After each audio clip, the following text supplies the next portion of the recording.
नमस्कार श्रोता बंधुरा प्रथमेই बांगला शुभ नवबर्षेर जन्य प्रीति और शुभेच्छा रइल। सबाई भालो थाकुन। मन थेके विद्वेष विष झेड़े फेले भालोबासार बंधन आरो सुदृढ़ करार शपथ नेই आमरा। रहस्य गल्प सिरिज चैनेले धाराबाहिकभावे आपनारा शुनছেন স্যার আর্থার কোনান ডয়েলের अमर सृष्टि शार्लक होम्स अवलम्बने बास्कारभिल परिवारेर शिकारी कुकुर।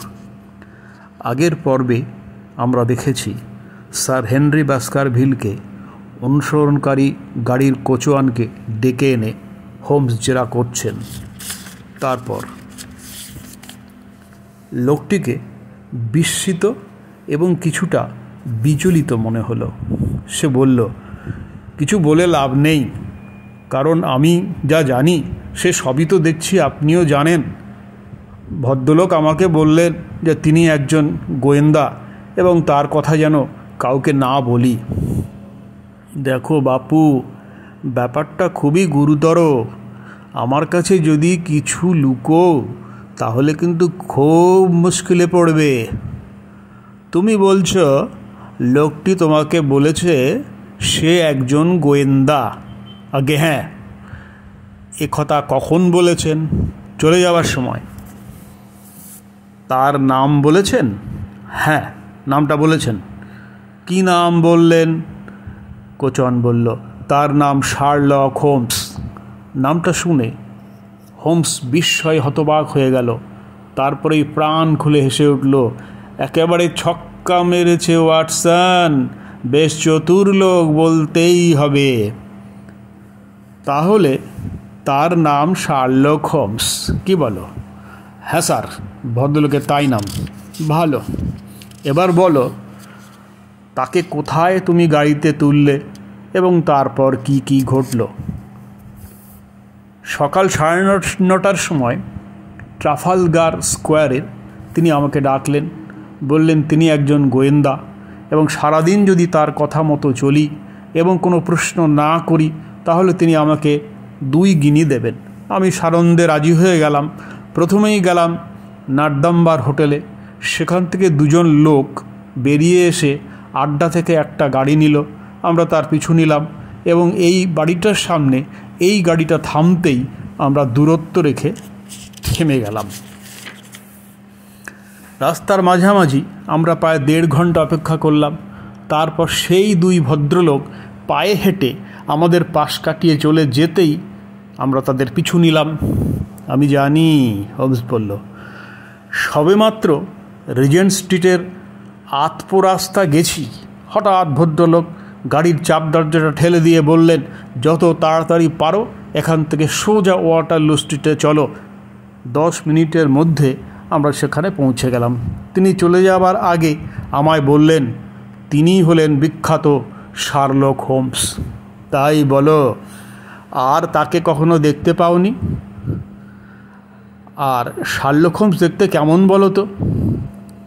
কোচন মাথা চুলকাতে চুলকাতে বলল, মনে হয় বয়স 40 হবে, উচ্চতা মাঝারি, আপনার থেকে 2-3 ইঞ্চি খাটোই হবে। বেশ বাবুর মতো পোশাক, গাল ভর্তি কালো দাড়ি। চোখের রঙটা কেমন? না, তা বলতে পারবো না। আর কিছু মনে পড়ছে? আগে না, কিছুই না। ঠিক আছে, এই নাও তোমার 8 গিনি। যদি আরও খবর এনে দিতে পারো তবে আরও দেব। জন ক্লেটন মুচকি হেসে চলে গেল। হোমস আমার দিকে তাকিয়ে পরাজয়ের হাসি হেসে বলল, 3 নম্বর সুতোটাও ভোকাট্টা হয়ে গেল। আমরা আবার শুরুর জায়গায় চলে এলাম। ওয়াটসন ব্যাটা অতি চালাক, আমাদের বাড়ির নম্বর জানতো। স্যার হেনরি আমাদের শরণাপন্ন হয়েছেন তাও জানতো। সর্বোপরি রিজেন্ট স্ট্রিটে আমাকে ঠিক চিনেছে। গাড়ির নম্বর থেকে কোচোয়ানকে চেপে ধরবো সেটা বুঝতে পেরে এই ধৃষ্টতাপূর্ণ উত্তরগুলো দিয়েছে। লন্ডনের খেলায় আমি কিস্তিমাত হয়ে গেলাম। ডেভনশায়ারে তোমার জন্য ভাগ্য সুপ্রসন্ন হোক এই কামনাই করি ওয়াটসন। কিন্তু তোমাকে পাঠানোর ব্যাপারটা মন থেকে মেনে নিতে পারছি না। কেন? কারণ ব্যাপারটা খুবই বিপজ্জনক। আমি চাই তুমি সুস্থ দেহে বেকার স্ট্রিটে ফিরে আসো। স্যার হেনরি বাস্কারভিল ও ডাক্তার মার্টিমার সহ নির্দিষ্ট দিনে আমরা ডেভনশায়ারে যাত্রা করলাম। হোম স্টেশনে এসেছিল এবং ওখানকার সমস্ত ঘটনা বিস্তারিত জানানোর কথা মনে করিয়ে দিল। কী ধরনের ঘটনা? আমি প্রশ্ন করলাম। পরোক্ষ হলেও এই ঘটনার সঙ্গে সম্পর্ক আছে এরকম যে কোনো বিষয়। আমি যতটুকু জেনেছি, বাস্কারভিল পরিবারের পরবর্তী উত্তরাধিকারী মিস্টার ডেসমন্ড অত্যন্ত অমায়িক প্রকৃতির প্রবীণ ভদ্রলোক, সুতরাং তার দিক থেকে ক্ষতির কোনো আশঙ্কা নেই। বাকি থাকছে সেই সব মানুষ যারা জলাভূমিতে স্যার হেনরি বাস্কারভিলকে ঘিরে থাকবে। প্রথমেই এই ব্যারিমোর দম্পতিকে বাদ দিয়ে রাখলে ভালো হয় না? আমি বললাম। কোনো মতেই না, সেটা চরম ভুল হবে। সন্দেহজনক ব্যক্তিদের তালিকায় তারা অবশ্যই থাকবে। এছাড়া হলের একজন সহিসও আছে, আর জলাভূমির দুজন চাষি। আমাদের বন্ধু মার্টিমার আছেন, যদিও আমার মনে হয় তিনি সৎ লোক, আর আছেন তার স্ত্রী, যার সম্পর্কে আমরা এখনও অন্ধকারে। আছেন উদ্ভিদ বিজ্ঞানী মিস্টার স্টেপলন ও তার বোন। শুনেছি তিনি নাকি বেশ সুন্দরী এবং আকর্ষণীয়। লাফটার হলের মিস্টার ফ্র্যাঙ্কল্যান্ডও আমাদের পরিচিত। এছাড়া আরও দুই একজন প্রতিবেশী আছে। সকলের ওপর তুমি নজর রাখবে। যথাসাধ্য চেষ্টা করব, বললাম। ও হ্যাঁ, আগ্নেয়াস্ত্রটা সঙ্গে রেখো, নিজের নিরাপত্তার জন্য সতর্ক থাকবে সবসময়, বুঝেছ? আমাদের বন্ধুরা প্ল্যাটফর্মে আগেই অপেক্ষা করছিল। হোমসের প্রশ্নের জবাবে ডাক্তার মার্টিমার বললেন, নতুন কোনো খবর নেই, তবে নিশ্চিতভাবে বলতে পারি এই দুদিন কেউ আমাদের পিছু নেয়নি। আপনারা দুজন নিশ্চয়ই একত্রেই ছিলেন।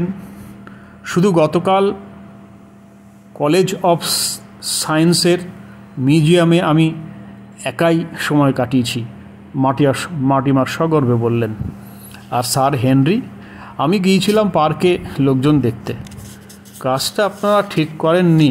যাই হোক, আমি অনুরোধ করছি স্যার হেনরি, আপনি একা কোথাও যাবেন না।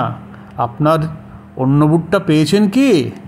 না, পাইনি, ওটা চিরকালের জন্য গেছে। বটে, এটা বেশ ইন্টারেস্টিং। সর্বশেষে বলি, গভীর রাতে প্রেতশক্তিরা যখন ঘুরে বেড়ায়, মানে মার্টিমারের প্রাচীন উপকথা অনুযায়ী বলছি আর কি, সেই সময় ওই জলাভূমি দয়া করে এড়িয়েই চলবেন। ট্রেন সফরকালে নানা রকম আলোচনা হতে থাকলো। বাস্কারভিল একাগ্রচিত্রে জানলার বাইরে দৃশ্যাবলী উপভোগ করছিলেন। ডেভনের পরিচিত দৃশ্য দেখতে পেয়ে বললেন, বুঝলেন ডাক্তার ওয়াটসন, পৃথিবীর অনেক দেশ আমি ঘুরেছি, কিন্তু ডেভনশায়ারের কোনো তুলনাই নেই। ডাক্তার মার্টিমার মাথা নেড়ে সম্মতি জানালেন। আমি বললাম, কিন্তু স্যার হেনরি, আপনি শেষ যখন বাস্কারভিল হলে ছিলেন তখন তো আপনি খুব ছোট ছিলেন, তাই না? আমার বাবার মৃত্যুকালে আমার বয়স ছিল 20-র নিচে। তাই তো এখন জলাভূমিটা দেখার আমার এত আগ্রহ। তাই বুঝি? তাহলে অচিরেই সেই আশা পূর্ণ হবে, কারণ আমরা পৌঁছে গেছি, ডাক্তার মার্টিমার বললেন। স্টেশনে ট্রেন দাঁড়াতেই আমরা নেমে পড়লাম। নিচু সাদা প্রাচীরের বাইরে 2 ঘোড়ার একটি ছোট্ট গাড়ি আমাদের জন্য অপেক্ষা করছিল। আমরা সাদা চড়া রাস্তা ধরে চলতে লাগলাম। গাড়িটা বাঁক ঘুরে একটা ছোট রাস্তায় পড়ল। রাস্তার দুপাশে শুধু সবুজ আর সবুজ। গাড়িটা প্রতিটা বাঁক পেরোচ্ছে আর বাস্কারভিল আনন্দে চেঁচিয়ে উঠছেন।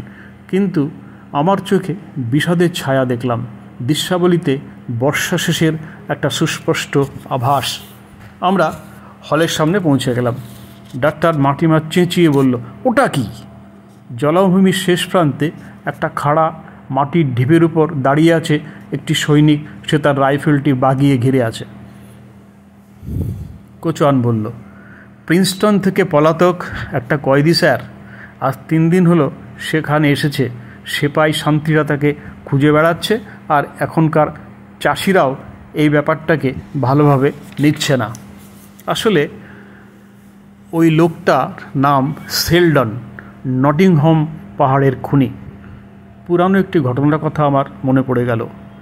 এক অদ্ভুত খুনিকে পাশবিক হত্যাকাণ্ডের থেকে ঠেকাতে এবং তার কিনারা করতে একসময় হোমস খুবই আগ্রহী হয়েছিলেন। তার সেই ভয়াবহ কাজকর্মের জন্য অনেকে তাকে পাগল ভেবেছিল, ফলে তার শাস্তিটাও কম হয়েছিল। এই লোকটি সে। তার উপস্থিতি এরকম এক নির্জন জায়গায় আমারও ভালো লাগলো না। বাস্কারভিল হলের লোহার ফটকে অদ্ভুত সব কারুকার্যের গোলকধাঁধা, দুপাশে দুটি শ্যাওলার ঢাকা স্তরের গায়ে বাস্কারভিল বংশের প্রতীক শূকরের মাথা খোদাই করা রয়েছে। বাড়িটি কালো গ্রানাইট পাথর ও কড়িবর্গার হাড় বের করা এক ধ্বংসস্তূপ। সামনের দিকে রয়েছে একটি অর্ধসমাপ্ত নতুন বাড়ি। দীর্ঘ ছায়াচ্ছন্ন পথের শেষ প্রান্তে যেখানে প্রাচীন বাড়িটা দাঁড়িয়ে ভূতের মতো দাঁড়িয়ে আছে, সেখানে দাঁড়িয়ে বাস্কারভিলের বুকটাও বোধহয় একবার কেঁপে উঠল। বললেন, এখানেই কি? মাটিমার বললেন, না না, ঝাউবিদিটা অন্যদিকে আছে। স্যার হেনরি বিষণ্ণ মুখে চারিদিকে তাকালেন, বললেন, এরকম একটা জায়গা জ্যাঠামশাইয়ের মনে আসন্ন বিপদের আশঙ্কা জাগাবে, সেটা আশ্চর্য কিছু নয়। আমি চাই 6 মাসের মধ্যেই একসার বৈদ্যুতিক আলোর ব্যবস্থা করা হোক, আর হলের ফটকের সামনে একটা 1000 শক্তির সোয়ান অ্যান্ড এডিসন জ্বালানোর ব্যবস্থা করতে হবে। বাড়ির সামনের দিকটা আইভি লতায় ঢাকা, কিছু জায়গায় লতাগুলো কেটে জানলার মুখ খোলা হয়েছে। ভারী গরাদ দেওয়া জানলাগুলোর ভিতর দিয়ে একটা অস্পষ্ট আলো ছড়িয়ে পড়ছে। ছাদের উপর থেকে উঠে যাওয়া চিমনিগুলি থেকে এক রাশ কালো ধোঁয়া চারিদিকে ছড়িয়ে পড়ছে। স্বাগত স্যার হেনরি, বাস্কারভিল হলে সুস্বাগত। ভিতর থেকে একজন লম্বা লোক বেরিয়ে এলো। তার পেছনে এক মহিলাও এসে গাড়ি থেকে আমাদের মালপত্র নামাতে লোকটিকে সাহায্য করতে লাগলো। ডাক্তার মার্টিমার বলে, স্যার হেনরি, গাড়ি নিয়ে আমি সোজা বাড়ি চলে যাচ্ছি। আমার স্ত্রী আমার জন্য অপেক্ষা করছে। আপনি এখান থেকে খাওয়া দাওয়া করেই তো যেতে পারেন। না, আমি এখনই যাব, বাড়িতে অনেক কাজও পড়ে আছে। আমি বিদায় নিচ্ছি। রাতে বা দিনে যখনই দরকার পড়বে ডেকে পাঠাবেন। ডাক্তার মার্টিমার চলে গেলেন। আমিও স্যার হেনরি হলের ভিতরে প্রবেশ করলাম। পেছনের দরজাটা সশব্দে বন্ধ হয়ে গেল। আমরা একটা চমৎকার ঘরে এলাম। পুরনো ধাঁচের মস্ত বড় অগ্নিকুণ্ডের মধ্যে কাঠের আগুন ফটফট করে জ্বলছে। আমরা দুজনেই আগুনের তাপ গায়ে নিলাম। আমি ঘরের চারিদিকে চোখ বুলিয়ে নিলাম। পুরনো ঘষা কাচের উঁচু ওর সরু সব জানালা, দেওয়ালে ওক কাঠের চৌকুপি, হরিণের মাথা ও নানা ধরনের অস্ত্রশস্ত্র, মাঝখানে রাখা বাতির আবছা আলো একটা গা ছমছমে পরিবেশ সৃষ্টি করেছে।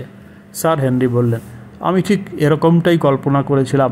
প্রাচীন পারিবারিক বাসভবনের এটাই আসল ছবি। ভাবুন তো, এই একই হলে আমার আপনজনেরা 500 বছর ধরে বাস করেছেন। সব মালপত্র আমাদের ঘরে তুলে দিয়ে ব্যারিমোর ফিরে এলো।